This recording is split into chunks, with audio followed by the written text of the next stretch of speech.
Seguindo juntos. Atenção na hora.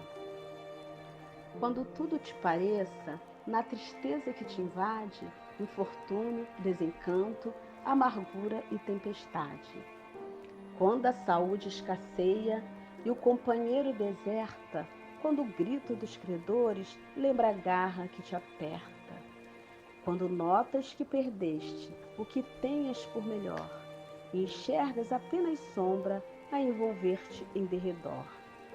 Quando os deveres te obrigam a sorrir e a suportar, enquanto desejarias reagir e espernear. Quando a corrente contrária e a angústia esmagar-te o dia, com o punhal do sofrimento que em tudo te desafia. Recorda que Deus te deu, perante qualquer pesar, a fé que te guarda e ensina a nunca desanimar. Por trás da noite de espinhos, na aprovação vexatória, quem sabe, talvez estejas no alvorecer da vitória. Insiste na tolerância, nada reclames de alguém. O céu renova os caminhos de quem persiste no bem. Por isso, serve e não temas, nada te faça fugir. Quando tudo segue mal, é hora de resistir. Pelo Espírito Jair presente, psicografia de Francisco Cândido Xavier.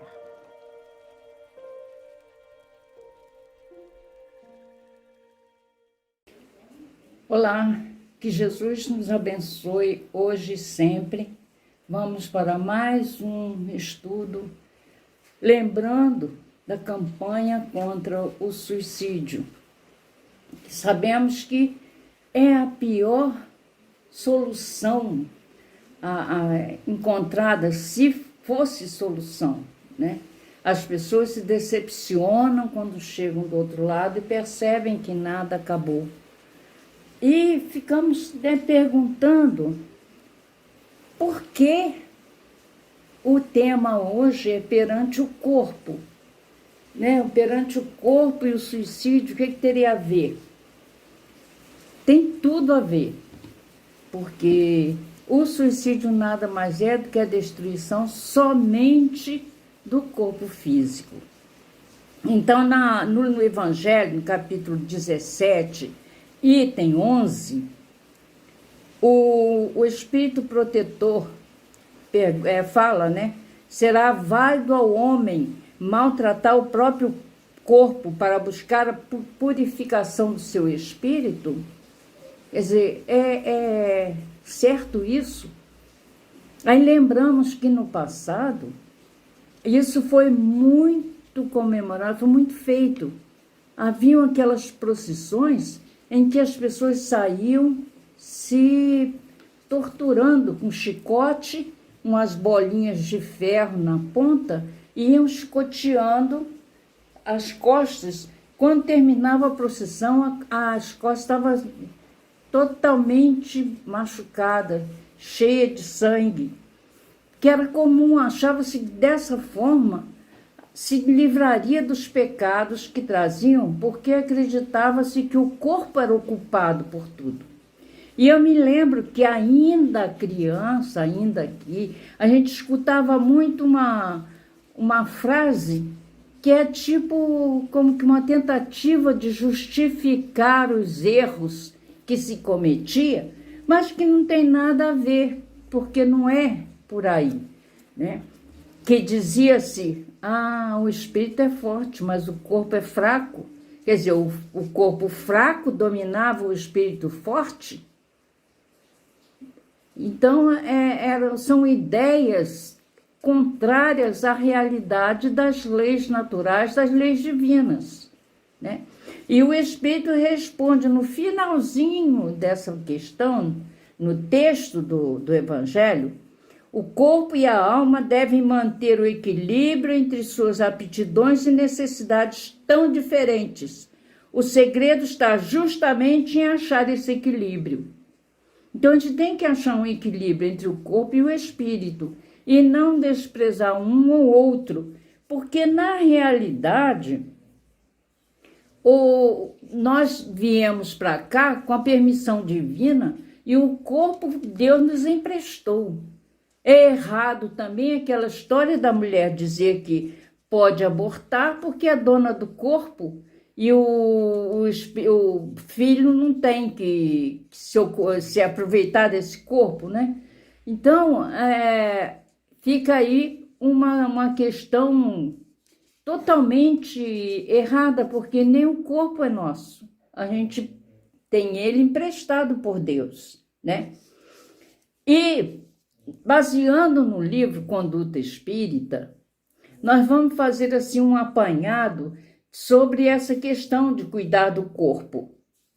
E André Luiz, ele começa falando sobre a higiene pessoal, cuidar da higiene, cultivar a higiene pessoal, sustentando o instrumento físico qual se ele fosse viver eternamente, preservando-se assim contra o suicídio indireto. O corpo é o primeiro empréstimo recebido pelo espírito trazido à carne. São tantos empréstimos que Deus nos faz que nós precisamos cuidar sim do nosso corpo. E essa questão da higiene, podemos achar até estranho, né? Cuidar da higiene, mas é por aí mesmo, que lembramos que no passado aconteciam pandemias na Europa, né? Aconteciam situações assim de pestes que eram chamadas naquela época, como a peste que assolou a Europa, não me lembro se no século XIX, por aí, e que descobriu-se que era por falta de higiene. As ruas não eram, assim, o esgoto corria a céu aberto, tinha muitos lugares que tinham esgoto a céu aberto, e banho não era tão comum, né? Inclusive, sabemos também, em história, que os portugueses vieram aprender a tomar banho aqui no Brasil com os indígenas, que os indígenas faziam uso do banho nos rios, e os portugueses vieram aprender a fazer isso aqui também. E é necessário, portanto, que a gente mantenha a higiene. E, na atualidade, o que mais se pede é isso, né? Essa história de lavar a mão, passar álcool, isso é uma questão de higiene, né? Ele fala também precaver-se contra tóxicos, narcóticos, alcoólicos e contra o uso demasiado de drogas, que vicia a composição fisiológica natural do organismo. Existem venenos que atuam gota a gota. Então, realmente, a pessoa, quando faz uso de bebida alcoólica, de tabaco, do tóxico, dos narcóticos, é um suicídio indireto, mas tudo isso causa suicídio indireto, porque o organismo da gente não foi feito para estar usando esses produtos. Eu, inclusive, me lembro que uma vez eu ouvi um pastor protestante falar uma coisa que eu achei muito interessante e nunca mais esqueci. Isso já tem muitos anos. E ele disse o seguinte: se Deus quisesse que a gente fumasse, ele teria colocado no alto da nossa cabeça uma chaminé.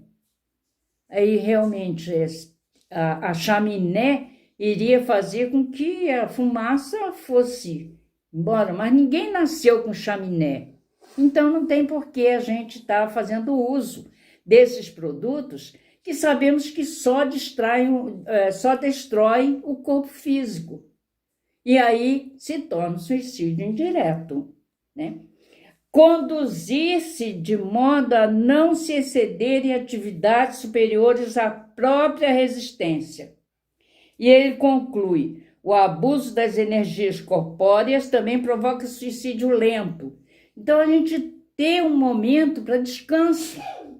Por isso, Jesus ter falado que era foi colocado, né, para respeitar o sábado, para que dessem um pouco de alívio àqueles que eram tidos como escravos também. Então era preciso que eles tivessem um dia para descansar, porque o trabalho era muito árduo. E até hoje a gente tem que ter um dia para descansar. Tanto descansar o corpo quanto a mente, procurando coisas que sejam úteis. Porque quando é um trabalho para o bem, que a pessoa faz porque tem condições de fazer, as coisas se tornam diferentes. Aí não há problema. Aí quando se pratica o bem. Eu estava vendo que na Suécia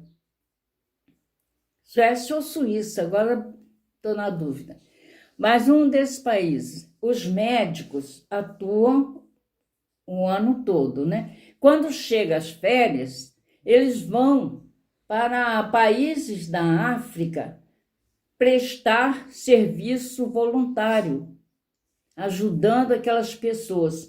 E eles fizeram uma pesquisa e concluíram que nenhum deles volta com problema. Nenhum deles se desgasta, eles voltam felizes na certeza de que fizeram bem. Então, a gente tem que aprender também a fazer, a achar alguma coisa de útil que possamos fazer. Distinguir no sexo a sede de energias superiores que o Criador consegue à criatura para equilibrar-lhe as atividades, sentindo-se no dever de resguardá-la contra os desvios suscetíveis de corrompê-la. O sexo é uma fonte de bênçãos renovadora do corpo e da alma. É preciso que a gente enxergue o sexo não como apenas aquela coisa de descarregar o organismo. Não é isso. O sexo é uma troca, inclusive, de vibrações, de harmonia. Então, não é pecaminoso. Tornou-se pecado porque a mulher, no passado, ela era muito discriminada, extremamente discriminada. E os homens, né, como eles sabiam que eram mais fortes que as mulheres, eles faziam o que queriam. E os casos de estupro eram muitos. E para que os homens tivessem essa satisfação do corpo, começaram a ser criados os bordéis, os lugares assim onde as mulheres vendiam o corpo para desafogar os homens. E eu me lembro que, quando eu era criança, tinha a chamada zona do meretrício, onde muitas das vezes o pai levava o filho para experimentar pela primeira vez, né, a relação com a mulher. Então ia, pagava, e alguém lá, uma mulher, né, fazia o trabalho, que era iniciar o jovem na prática sexual. E isso fazia com que as mulheres continuassem sendo discriminadas. Mas o sexo não foi criado por Deus para isso. Muito pelo contrário, é sublime. Transformaram o sexo nessa coisa triste que não leva a nada. Essa história de dizer que a Maria era virgem, né? A mãe de Jesus era virgem, era tudo para transformar o sexo em algo pecaminoso. Mas como que Deus ia fazer com que a gente reencarnasse através de um pecado? Se é necessário o retorno, o sexo não pode ser um pecado. Nós é que o transformamos em coisas que não deveriam. Mas ainda hoje acontece, embora que hoje já não se tem mais essa chamada zona do meretrício. Pelo menos não escuto falar mais, né? Aí ele fala também sobre a alimentação. Fugir de alimentar-se em excesso, evitar a ingestão sistemática dos condimentos e excitantes. Grande número de criaturas humanas deixa prematuramente o plano terrestre pelos erros do estômago. Então, a gente controlar também a alimentação. Não abusar de coisas pesadas, porque isso também causa dificuldades, causa problemas. Eu me lembro que um senhor, que era lá de uma casa espírita em Volta Redonda, ele veio fazendo uma palestra aqui, e ele comentou que no domingo ele tinha almoçado muito bem, tinha comido uma comida assim bem temperada, com muita coisa, uma carne muito bem feita, e ele estava se sentindo até pesado, de tanto que ele tinha abusado da alimentação. E logo em seguida chegou uma pessoa pedindo a ele que fosse dar um passe numa outra pessoa, num parente, que estava passando mal. E ele ficou numa situação, assim, sem saber como fazer, porque ele tinha abusado da alimentação. Então, a gente também ter isso com a gente, que esse abuso também leva ao suicídio indireto. Quantas vezes a pessoa come exagerado, aí passa mal e desencarna? É suicídio indireto. Então, a gente tem esse cuidado, a gente alimentar o corpo, não a nossa mente. Porque eu vi também um filme que o rapaz estava interessado na moça e a moça tinha assim, estava meia em dúvida com ele, porque achava que era impossível ele gostar dela. E ele prepara, então, um jantar para ela e a convida. Quando ela chega no local, que ela olha aquela mesa repleta de coisas, ela fala também uma frase que eu não esqueci. Ai, meu Deus, tomara que meu estômago seja do tamanho do meu olho. E muitas das vezes isso acontece com a gente come pelo olho, não é pela necessidade ou pela fome, pela vontade. Sempre que lhe seja possível, respirar o ar livre, né? Critério e moderação garantem o equilíbrio e o bem-estar. Então, a gente não se fechar dentro de um apartamento ou de uma casa, sem nada fazer, sem sair, sem tomar sol, sem tomar ar. A gente precisa, de vez em quando, fazer isso, ter contato com a natureza. Eu sei que tem gente que costuma até abraçar árvores para se sentir fortalecido. E a gente ter também isso aí, a gente admirar a natureza, que é criação divina. Por motivo algum desprezar o vaso corpóreo de que dispõe, por mais torturado que ele seja. Na terra, cada espírito recebe o corpo de que precisa. Então, o corpo, do jeito que vier, é esse que a gente tem que usar. Não tem jeito. Eu sei que muita gente sente mal naquele corpo, prefere o outro, né? Gostaria que tivesse o outro, mas é aquele mesmo, porque é fruto do nosso planejamento no plano espiritual. Nós somos responsáveis pelo corpo que recebemos, do jeito que ele é, porque é o necessário para cada um de nós. Então, é por aí. E, encerrando, então, nós buscamos no Evangelho, capítulo 17, item 10, um espírito protetor, ele coloca o seguinte: sejam felizes de acordo com as necessidades humanas, mas que essa felicidade nunca tenha um pensamento, um ato que possa ofender a Deus ou entristecer o semblante daqueles que amam e dirigem vocês. Realmente, a gente não pode, porque um suicídio, mesmo indireto, se a gente está querendo, mas é um agravo à lei de Deus e causa sofrimento para os parentes.